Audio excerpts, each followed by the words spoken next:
नमस्कार, Byju's exam prep IAS Hindi platform पर आपका स्वागत है। दोस्तों, आज हम लोग 19 नवंबर 2022 के द बिग न्यूज में चर्चा करेंगे नो मनी फॉर टेरर। यह एक मिनिस्ट्रियल कॉन्फ्रेंस है जो कि भारत में आयोजित की जा रही है। तो हम लोग इसमें जानेंगे नो मनी फॉर टेरर यह मंत्री स्तरीय सम्मेलन कब से शुरू हुआ, भारत का इसके प्रति दृष्टिकोण क्या है, इसका क्या उद्देश्य है, और इसके साथ साथ यह भी बात करेंगे कि यह नो मनी फॉर टेरर जो मंत्री स्तरीय सम्मेलन है इसे कौन आयोजित करता है। तो आइए पहले खबरों में देखते हैं। तो यहां पर आप देख सकते हैं कि हमारे देश के प्रधानमंत्री ने एड्रेस किया है। यह तीसरा मंत्री स्तरीय सम्मेलन था, यानी यह third no money for terror ministerial conference. यह कहां आयोजित की जा रही है? भारत में, नई दिल्ली में। और दोस्तों, यह सम्मेलन 2 दिवसीय सम्मेलन आयोजित हो रहा है भारत के नई दिल्ली में 18 और 19 नवंबर को। तो 18 नवंबर को हमारे देश के प्रधानमंत्री ने इस मंत्री स्तरीय सम्मेलन में संबोधित किया, जिसमें 75 से अधिक देशों के 450 प्रतिनिधि शामिल हुए और अंतर्राष्ट्रीय संस्थाएं जो आतंकवाद से निपटने के लिए कार्य कर रही हैं वह भी इसमें पार्टिसिपेट की थी। दोस्तों, इसका पहला सम्मेलन 2018 में पेरिस में हुआ था। फ्रांस की कैपिटल है, यह तो आपको पता ही होगा, जो कि सीन नदी के किनारे बसा हुआ है। दूसरा सम्मेलन 2019 में मेलबोर्न में आयोजित किया गया था।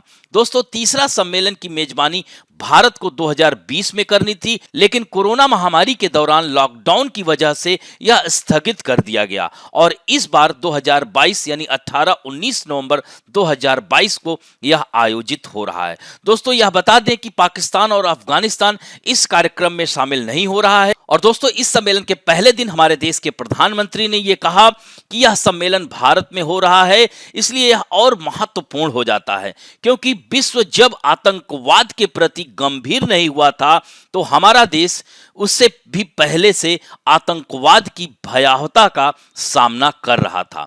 दशकों तक आतंकवाद विभिन्न नामों और प्रकारों से भारत को चोट पहुंचाता रहा है और प्रधानमंत्री ने कहा कि हमने हजारों अमूल्य जीवन खो दिए, लेकिन हम बहादुरी से आतंकवाद से लड़ते रहे। और दोस्तों, हमारे देश के प्रधानमंत्री ने इस सम्मेलन में यह भी कहा कि आतंकी से लड़ना और आतंकवाद से लड़ना ये 2 अलग अलग बातें हैं। आतंकी को तो हथियार के बल पर निष्क्रिय किया जा सकता है। सुनियोजित कार्रवाई के जरिए आतंकी के खिलाफ फौरन कदम उठाना एक अभियान प्रक्रिया होती है। आतंकी एक व्यक्ति होता है, लेकिन आतंकवाद व्यक्तियों और संगठनों का नेटवर्क होता है।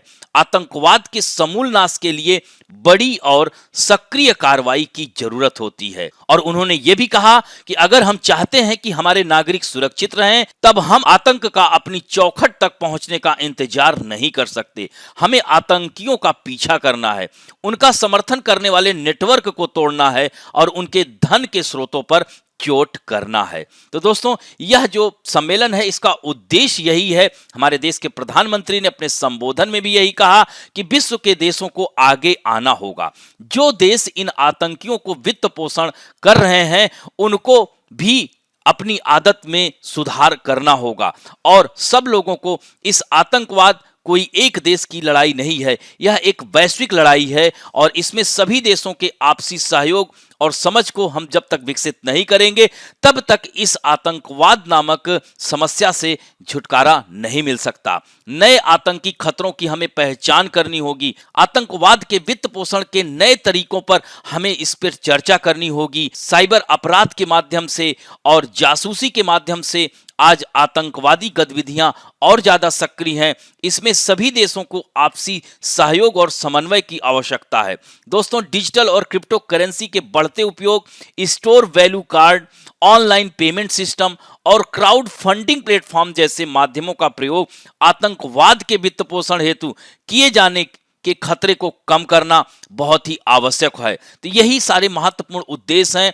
तभी यह सम्मेलन पूरी तरह से प्रासंगिक होगा जब सभी देश इसमें आगे आएंगे। दोस्तों, नो मनी टेरर सम्मेलन 4 सत्रों में आयोजित किया जा रहा है, यानी यह जो है इसमें पहला जो 2 सत्र है वह 18 नवंबर को आयोजित किया गया और अन्य 2 सत्र आज के दिन यानी 19 नवंबर को आयोजित किए जाएंगे। तो पहले सत्र में आतंकवाद और आतंकवादी वित्त पोषण में वैश्विक रुझान, यानी इसमें हम लोगों को फंडिंग के जो आतंकी फंडिंग है उसके ताजा ट्रेंडिंग पर वैश्विक चर्चा की जाएगी, जिसमें हमारे देश के प्रधानमंत्री ने इस पर विस्तृत रूप से कहा। और दोस्तों दूसरे सत्र में आतंकी फंडिंग के औपचारिक और अनौपचारिक सभी तरीकों पर चर्चा की जा रही है। और दोस्तों आज 19 नवंबर को अन्य जो 2 सत्र हैं वह आयोजित होगा, जिसमें उभरती प्रौद्योगिकियों और आतंकवादी वित्त पोषण पर चर्चा होगी। और दोस्तों आतंकी फंडिंग के लिए नई तकनीक व रास्तों के इस्तेमाल पर चर्चा होगी। और दोस्तों चौथा जो होगा यह अंतिम सत्र होगा, आतंकी फंडिंग रोकने के लिए अंतर्राष्ट्रीय सहयोग बढ़ाने की जरूरतों पर चर्चा होगी। यानी इसमें अंतर्राष्ट्रीय सहयोग बहुत आवश्यक है, तभी इस आतंकी फंडिंग को रोकी जा सकती है, तभी इस टेरर फंडिंग को हम रोक सकेंगे। दोस्तों यहां पर no money for terror ministerial conference, जिसे क्या कहते हैं, नो मनी फॉर टेरर मंत्री स्तरीय सम्मेलन, यह सम्मेलन एगमॉन्ट ग्रुप द्वारा आयोजित किया जाता है। और यह एगमॉन्ट ग्रुप 164 देशों की वित्तीय खुफिया इकाइयों का एक समूह है। और दोस्तों जैसा कि हमने बताया कि पहला यह जो मंत्री स्तरीय सम्मेलन था no money for terror ministerial का, वह 2018 में आयोजित किया गया था।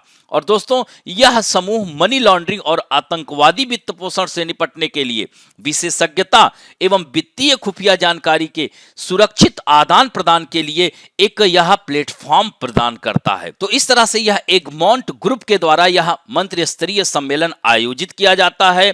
दोस्तों आतंकवाद वैश्विक खतरा है और यह मानवता, स्वतंत्रता और सभ्यता पर हमला करता है। तो आतंकवाद की कोई सीमा नहीं होती है, केवल एक समान, एकीकृत और जीरो टॉलरेंस का दृष्टिकोण ही आतंकवाद को हरा सकता है। आतंकवाद मानवता के लिए खतरा है और भारत लंबे समय से आतंकवाद को झेल रहा है। यही कारण है कि इस बार का यह मंत्री स्तरीय जो सम्मेलन हो रहा है नो मनी फॉर टेरर, यह महत्वपूर्ण हो जाता है।